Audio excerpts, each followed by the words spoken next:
Olá, eu sou o Flávio de Souza e talvez você me conheça. Eu trabalhei como ator, autor e roteirista em programas de televisão como Castelo Rá-Tim-Bum e Mundo da Lua. E por acaso, hoje eu estou na frente de uma certa casa. Solta a trilha, Vini! Sim, eu estou na frente da casa, da lendária casa de Orlando Silva, avô de Lucas Silva, certo? E hoje nós vamos falar sobre tudo o que você sempre quis saber sobre as gravações do Mundo da Lua, coisas que você nunca soube que ia querer saber sobre as gravações do Mundo da Lua. O nosso convidado de hoje é Leonardo Rá, ou seja, Diego de Los Angeles. Então, se você gostar, por favor, se inscreva e se curtir, curta também.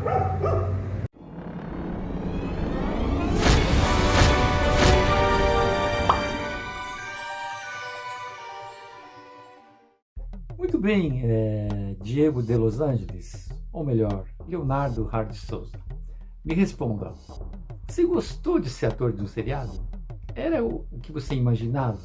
Quando te falaram que você ia trabalhar em ator num seriado? O que você pensou aconteceu ou foi diferente?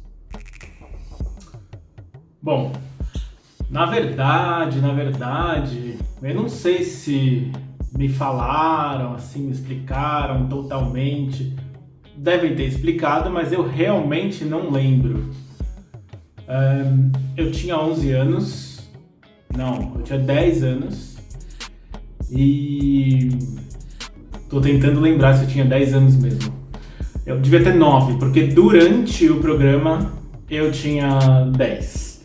Então quando eu tinha 9, mais ou menos, eu lembro que eu fui fazer uns testes. E o teste primeiro era para eu ser um Big Bad Boy. Todo mundo lembra quem são os Big Bad Boys? Tenho certeza que o Vini vai colocar agora uma cena deles. Big Bad Boys! Ai, somos os Big Bad Boys. Todas as minas gostam de nós. Somos os Big Bad Boys. Todas as minas gostam de nós. Meu nome é Caio, eu sou super bom atleta. Eu só dou carona de motor ou bicicleta. Os Big Bad Boys eram os ídolos da Juliana Silva, né? Eram os cantores, uma banda moderna. E eu fui fazer o teste para ser um Big Bad Boy. E aí, na verdade, acho que um diretor ou um assistente de direção me viu. Eu era um pouco mais quieto, era um pouco mais tímido. E acho que essa pessoa que deu o teste deve ter visto que casaria muito bem com outro personagem. E aí eu acabei virando o Diego de Los Angeles, o primo do Lucas, que tinha mais a ver com isso tudo que eu falei, né? Mas voltando à pergunta, se era realmente o que eu imaginava, eu na verdade não sei se eu pensava muito bem como ia ser ou o que ia ser. Eu simplesmente fui. Sabia que meu pai era escritor da TV Cultura, já tinha escrito antes do Mundo da Lua o Rá-Tim-Bum e o Revistinha, eu acho que nessa ordem, e o Catavento também, e que minha mãe estava fazendo o Mundo da Lua, Carolina Silva, na Mira Rá. E pra mim era meio normal ir para esses lugares, né? Assim, eu acompanhei muito eles dois, o Flávio e a Mira, em todas as peças de teatro que ele fazia, eu ia junto, era uma coisa normal, eu já nasci com isso. Então ir para um programa de TV que eles estavam fazendo, ou um comercial, ou alguma coisa assim, era normal. Em algum momento eu descobri que eu ia ser o Diego de Los Angeles e que eu ia ter que ficar indo lá, gravando, etc. E com certeza foi muito diferente do que estava na minha cabeça, né? E você gostou de participar das gravações? Gostei bastante. Não imaginava mesmo como era. Eu já tinha participado, já tinha visto, pelo menos, meus pais, o Flávio e a Mira, em filmagens de comercial, em filmagens de longa-metragem, inclusive, e era tudo feito em cinema, né? Era tudo feito em película. Naquela época o cinema era feito com filme mesmo, de película. Será que alguém já viu câmera de cinema aqui que está assistindo? Acho que alguns já assistiram, mas muita gente não sabe disso, né, hoje em dia. E era um equipamento maior, pesado, você filma tem uma câmera só, não tem várias câmeras, então você filma de um jeito, aí depois você tem que mudar toda a câmera para o outro lado, mudar toda a equipe, o cenário tem que ser arrumado, e aí filma de novo. É um outro esquema. Na TV, você não tem esse tempo de ficar fazendo as cenas com calma, você normalmente não tem o dinheiro também para isso, então é tudo feito com várias câmeras. E a edição disso tudo é feito fora do estúdio, ao vivo, mas fora do estúdio. Tem uma pessoa que vai fazendo os cortes. Eu tava lá presente, eu tava seguindo o roteiro, tinha as frases todas, mas eu comecei a me conectar com toda essa parte técnica. Comecei a ver como era feito mesmo, né? Um programa de TV. Tinha uma coisa que era muito legal, que pra mim foi muito legal saber, e talvez muita gente não saiba, mas a casa de dentro, isso vocês já sabem por causa do último vídeo, mas a casa de dentro era no estúdio e a casa de fora era uma casa que existe mesmo, que o Flávio até estava na frente no último vídeo. Não sei se foi o último ou penúltimo vídeo, mas num vídeo atrás aí, o Flávio estava na casa da frente do Mundo da Lua. Então a fachada da casa era feita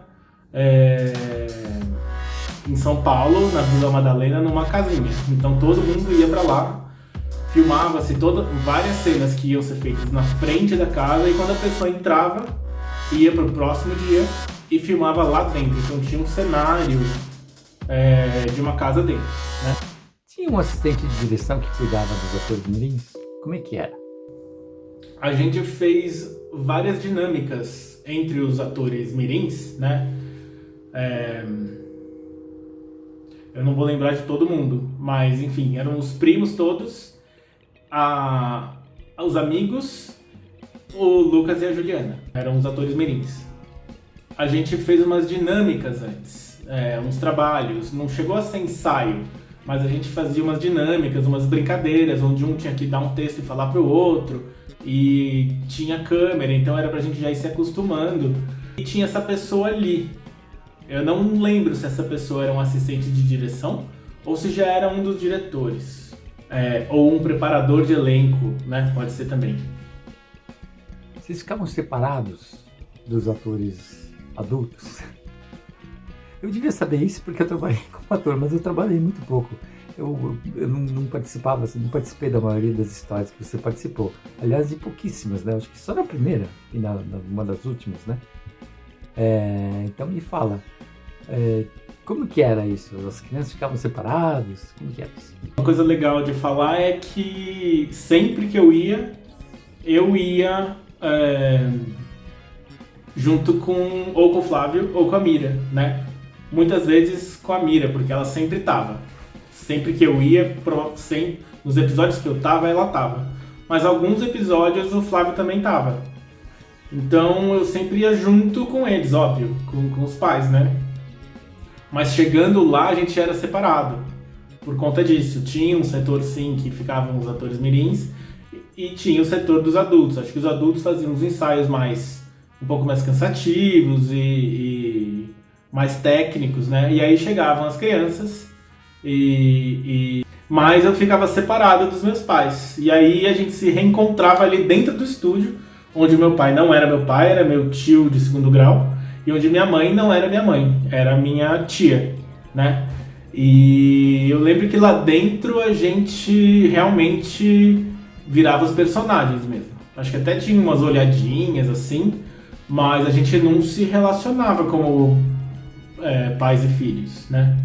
Era como os personagens mesmo. Eu pelo menos lembro assim. Era difícil decorar texto? Ou não?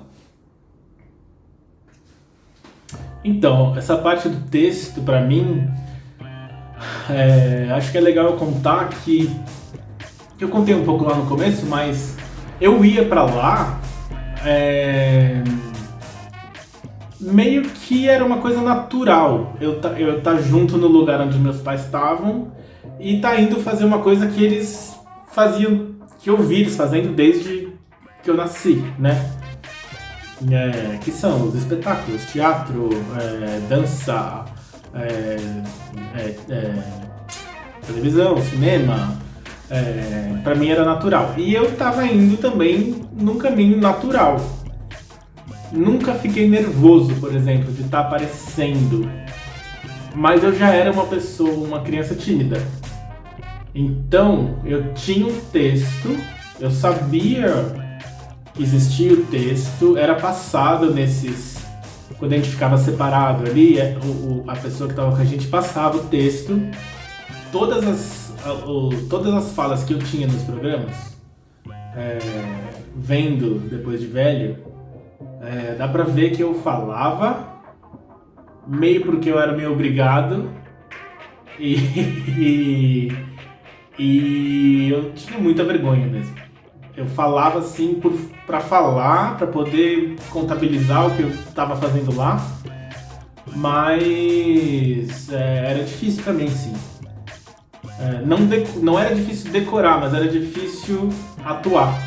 Quando acabaram as gravações, você pensou em continuar sendo ator? Você teve vontade de continuar sendo ator,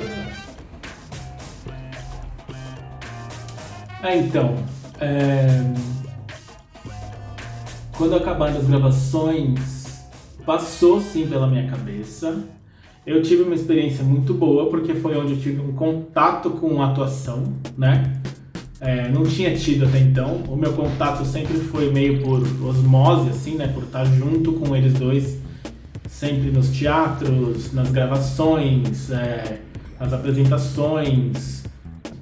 Quando eu era muito pequeno, eu ia junto, porque não tinha com quem me deixar muito. E eu sempre ia junto, ficava na coxia, ficava lá atrás do camarim, mas via muito ensaio, via fazendo a luz, via fazendo figurino. Via que os ensaios eram complicados e que tinha que repetir. E esse tinha sido o meu contato até então com a atuação, né? E não só os meus pais, mas todos os colegas atores dos meus pais, que para cada projeto tinha um grupo diferente de atores, e eu via o processo, eles na minha casa, pensando no projeto, fazendo o roteiro, pensando até aquilo tomar corpo e todas as etapas. Mas lá, no Mundo da Lua, foi onde eu tive esse primeiro contato e percebi que na prática mesmo, quando você sente na pele, é uma outra coisa. Ficava prestando atenção no assistente de direção que falava com o diretor, que estava lá no switcher, que é o lugar onde é editado, onde você vê todas as câmeras e você já edita na hora. Fiquei prestando muita atenção nessa parte, na parte de como é feito, na parte que estão atrás das câmeras, né? E o que aconteceu foi que eu acabei fazendo cursos de cinema, acabei me interessando por direção, fiz um estágio, meu primeiro estágio foi com publicidade, e aí as coisas foram evoluindo e eu sempre fiquei na parte de trás das câmeras. Usei bastante o meu conhecimento que eu tive de ator, de atuação, mas sempre para me ajudar a fazer, né? Sempre tinha um ator no meu lugar. No meu lugar não, sempre tinha um ator para eu poder dirigir ou para eu poder ajudar, né? Quando eu não era diretor, quando eu estava com outras funções. E até hoje eu tô nessa parte, fora das câmeras, né? Prestando atenção na luz, prestando atenção na edição, prestando atenção na música, prestando atenção em toda a concepção. Você percebeu o que tinha de comum entre a sua vida e a vida do Lucas Silva? Sim, eu acho que o que me vem mais assim na cabeça é a história do gravador. O gravador, eu quando tinha uns 4, 5, eu lembro que eu ganhei de Natal um gravador, que era um gravador de fita cassete. Todo mundo sabe o que é fita cassete? É aquele gravador que tem uma fita dura com 2 bolinhas e que o rolo vai passando. Não tinha CD ainda. Tinha LP, que eram os discos, que hoje de vinil, que hoje está na moda, e tinha as fitas cassetes. E eu tinha um gravador portátil, que era com pilha, que você podia ouvir as fitas. Tinha o rádio para você ouvir, rádio de sintonia, FM, AM. E uma coisa muito legal que tinha, que você podia gravar numa fita. Você podia gravar ou a música que estava passando no rádio, ou então você podia gravar a sua voz. E eu lembro que eu fazia milhões de gravações. Eu era uma pessoa tímida, mas eu conversava com o rádio. Então eu fui filho único durante 12 anos e aí eu fazia umas gravações. Eu conversava com o próprio rádio. Eu lembro que eu contava umas coisas mesmo. Sabia que existe um carro que é muito legal e não sei o que. Sabia que existe tal coisa. Sabia que quando... Era meio curiosidades, assim. Eu falava pra mim mesmo, né? Mas depois ficava ouvindo aquela fita. E muitas vezes, por exemplo, eu tava no carro, no banco de trás, ouvindo. Não tava com fone. Tava ouvindo ali no rádio. E eu tava achando que eu tava sozinho, né? Mas os meus pais estavam ali na frente, um dirigindo e o outro do lado. E deviam achar isso muito interessante. Então eu acho que essa é uma coincidência... Coincidência não. É uma coisa que o Flávio, você que está perguntando, né, deve ter usado no roteiro do Lucas. Acho que essa parte do gravador... uma coisa muito importante. Tinha uma moça que ajudava em casa, chamava Rita. E ela ficava bastante comigo, né? Porque meus pais precisavam ir pro teatro, porque eles faziam muito teatro. E quando eu era um pouquinho maior, eu não acompanhava mais. E ela ficava comigo em casa. E ela tinha um rádio, que ela ouvia o programa dela todo dia, o dia inteiro aquele rádio ficava ligado.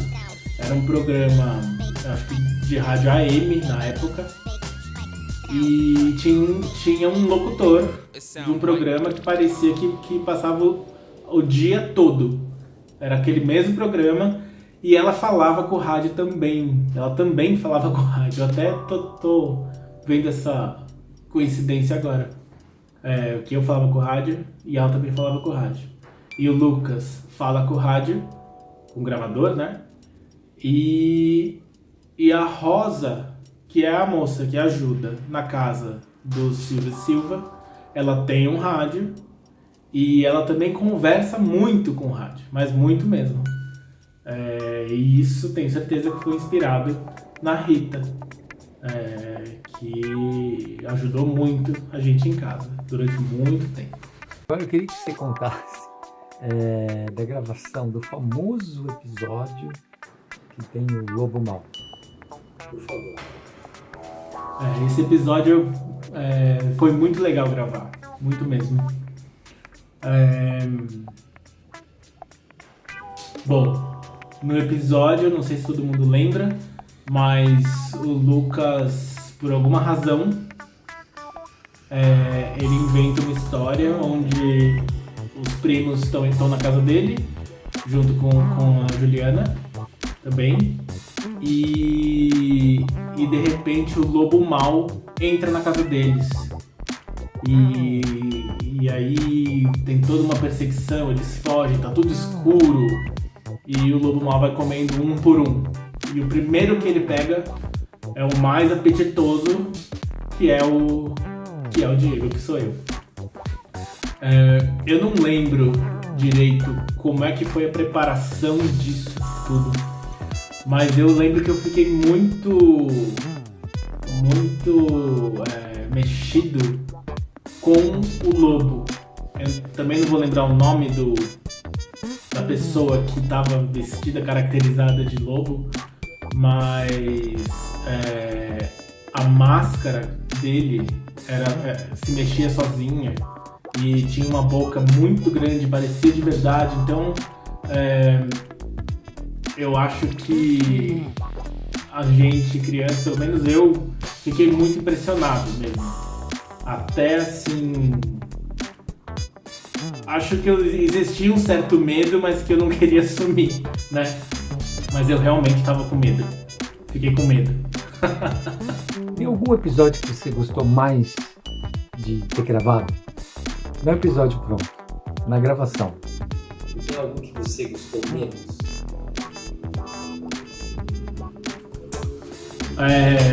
Eu tenho 2 que eu gostei mais. É difícil falar qual dos 2 é melhor.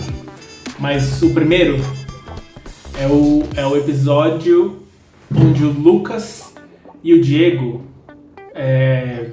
estão na busca de saber da onde é que os bebês... como é que os bebês vêm parar aqui na Terra, né? Como é que eles nascem? Como é que é isso? E aí eles se vestem de detetives. É um detetive meio médico. Eles tinham uma japona, uma máscara e um estetoscópio. O estetoscópio não. Estetoscópio aqui, mas aqui também tinha um objeto de médico, né?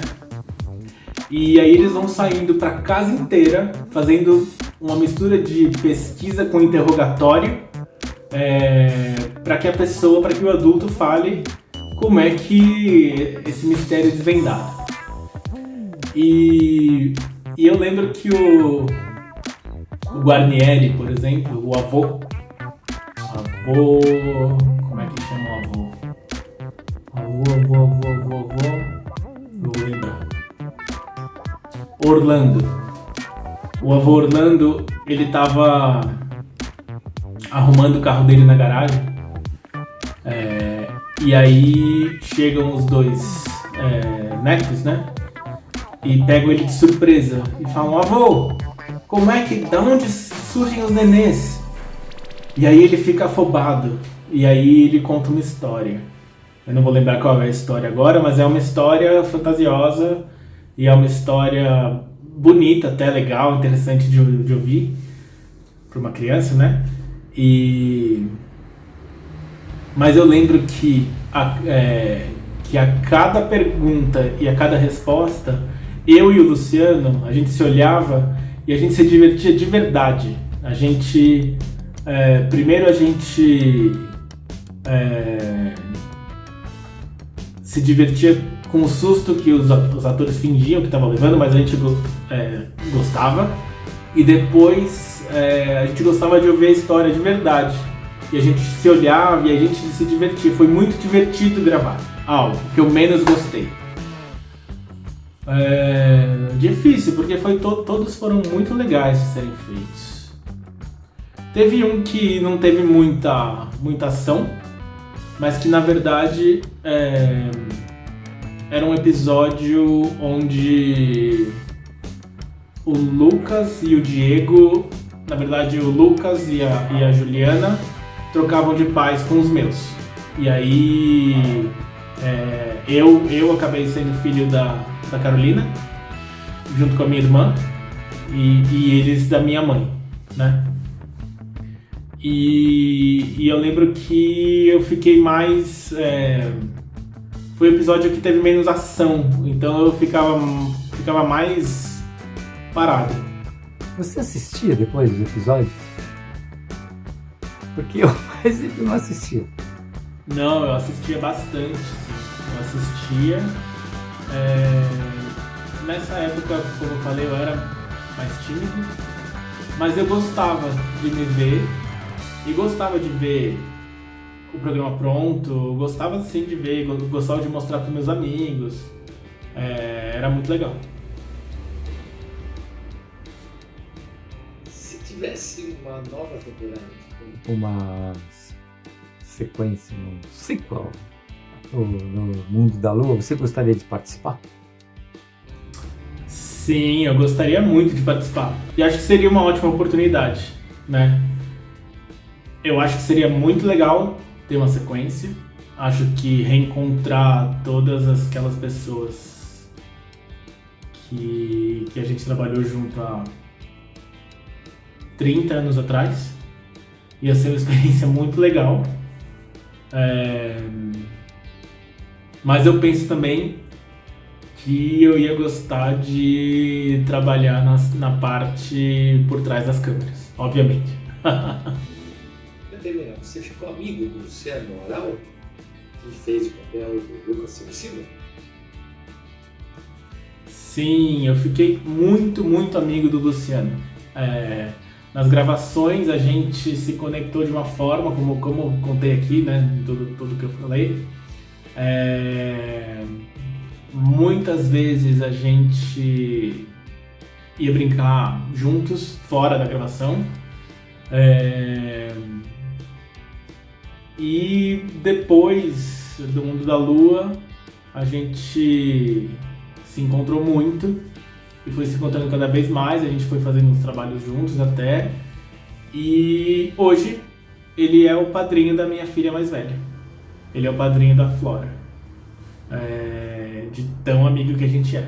E aí, o que eu ia falar sobre o meu irmão, que acho que é interessante falar aqui, é que o Teodoro, que é o meu irmão mais novo, quer dizer, o meu irmão, porque eu não tenho outro, eu fui filho único durante 12 anos, e aí chegou o Teodoro. Quando estavam acontecendo as gravações,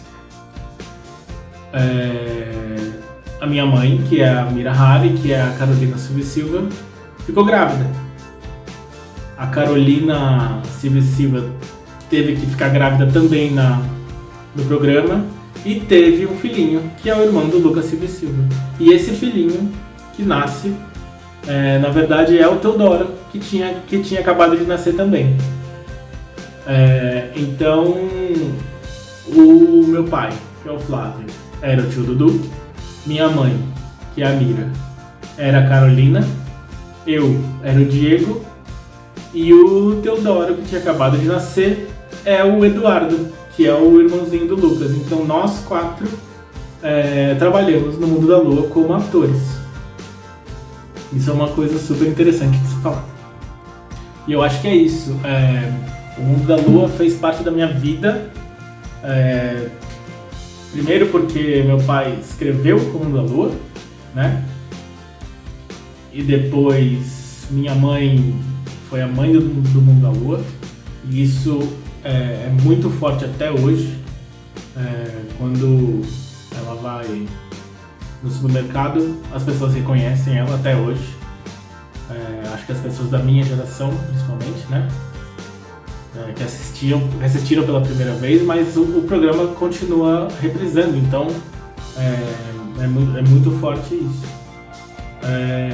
Depois porque eu apareci e na minha escola, por exemplo, eu acabei tendo um apelido de Mundo da Lua, as pessoas me chamavam de Mundo da Lua. Depois da minha conexão com o Luciano, e que depois a gente trabalhou junto em muitos lugares e todo mundo falava disso, né? Era meio óbvio. Enfim, eu tenho muito orgulho de ter podido participar disso, por todos esses motivos e de todas essas maneiras também, né? E pensando pra frente, eu acho que seria muito legal ter essa sequência. Esse foi apenas um dos muitos vídeos que estão comemorando os 30 anos do Mundo da Lua. 6 já foram, 6 ainda serão. Então, até logo, até o próximo. Tchau!